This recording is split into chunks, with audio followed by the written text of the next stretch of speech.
இந்தியாவின் Edison GD. Naidu உலகையே நடுங்க வைத்த ஒரு பள்ளிப்படிப்பற்ற மேதையின் மர்ம வரலாறு. பள்ளிக்கூடம் என்றால் அலர்ஜி. ஆசிரியரின் முகத்தில் மண்ணை வீசிவிட்டு வெளியேறிய ஒரு மாணவன் எதிர்காலத்தில் ஜெர்மனியின் சர்வாதிகாரி ஹிட்லரையே வியக்க வைப்பார் என்று யாரும் நினைக்கவில்லை. கோயம்புத்தூரை இந்தியாவின் தொழில்துறை தலைநகராக மாற்றிய அந்த மனிதர்தான் ஜி.டி. நாயுடு. 10 அடி உயர பருத்தி செடி, 500 முறை ஷேவிங் செய்யும் பிளேடு, இந்தியாவின் முதல் மின்சார மோட்டார். இவர் சாதனைகள் சாதாரணமல்ல. ஆனா இவ்வளவு திறமை இருந்தும் ஏன் அவர் தன்னுடைய கண்டுபிடிப்புகளை தானே உடைத்தார்?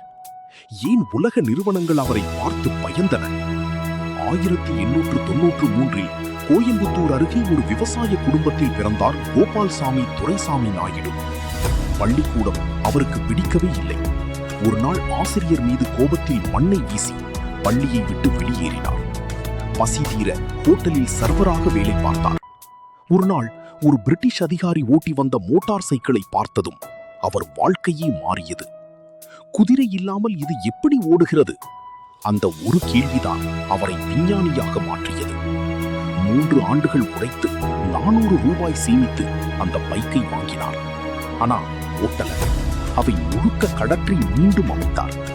அந்த ஒரு பைக்கே அவருக்கு பல்கலைக்கழகம். பிறகு போக்குவரத்து துறையில் நுழைந்தார் நாயுடு. பிரிட்டிஷ் தொழிலதிபர் ராபர்ட் ஸ்டான்ஸின் உதவியுடன் ஒரு பேருந்தை வாங்கி தனது பயணத்தை தொடங்கினார். 1933 280 பேருந்துகளுடன் யுனிவர்சல் மோட்டார் சர்வீஸ் நிறுவனம் உருவானது. அந்த காலத்தில் பேருந்து நேரம் யாருக்கும் தெரியாது. ஆனா நாயுடுவின் பேருந்துகள் ஒரு நிமிடமும் தாமதிக்காது. லேட்டானா ஓட்டுநருக்கு தண்டனை. அவர் டிசிப்ளின் தான் இன்றும் கோவை மக்களின் ஒழுக்கம். பிறகு விஞ்ஞான உலகை அதிர வைத்தார். 1937 இந்தியாவின் முதல் மின்சார மோட்டார். இதுதான் கோயம்புத்தூரை தென்னிந்தியாவின் மான்செஸ்டர் ஆக்கியது. அடுத்தது ரேசண்ட் பிளேடு. ஒரு பிளேடில் 500 முறை ஷேவிங்.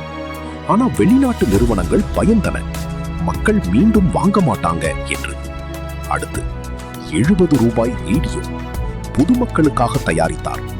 ஆனால் பிரிட்டிஷ் அரசு தடைகள் போட்டது. அதனால் கோபத்தில் அந்த ரேடியோக்களை மக்கள் முன்னிலையில் உடைத்தார். என் மக்களுக்கு பயன்படாத கண்டுபிடிப்பு எனக்கு தேவையில்லை. விஞ்ஞானம் மட்டுமில்லை, விவசாயத்திலும் நாயுடு அதிசயம் செய்தார். 10 அடி உயர பருத்தி செடி, தேங்காய் அளவு கத்தரிக்காய், இது எல்லாம் கெமிக்கல் இல்லாமல். இன்றைய ஆர்கானிக் ஃபார்மிங் அவர் காலத்திலேயே. மண்ணுக்கு தேவையானதை கொடுத்தால் மண் நமக்கு தேவையானதை தரும். அவருடைய வாழ்க்கை தத்துவம் இதுதான். பிறகு உலக பயணம். ஜெர்மனியில் ஹிட்லரை நேரில் சந்தித்தார். அவருக்கு புகைப்படம் எடுத்தார். ஹிட்லரை வியந்து இங்கேயே இரு என்றார். ஆனால் நாயுடு சொன்னார், என் தேசத்திற்குத்தான் என் சேவை தேவை. அவர் திரும்பி வந்தார். 1974 அவர் மறைந்தாலும் அவருடைய சாதனைகள் இன்னும் உயிருடன் இருக்கின்றன. கோயம்புத்தூரில் இருக்கும் ஜி.டி. கார் மியூசியம் இன்றும் அவரின் அறிவை உலகிற்கு சொல்கிறது.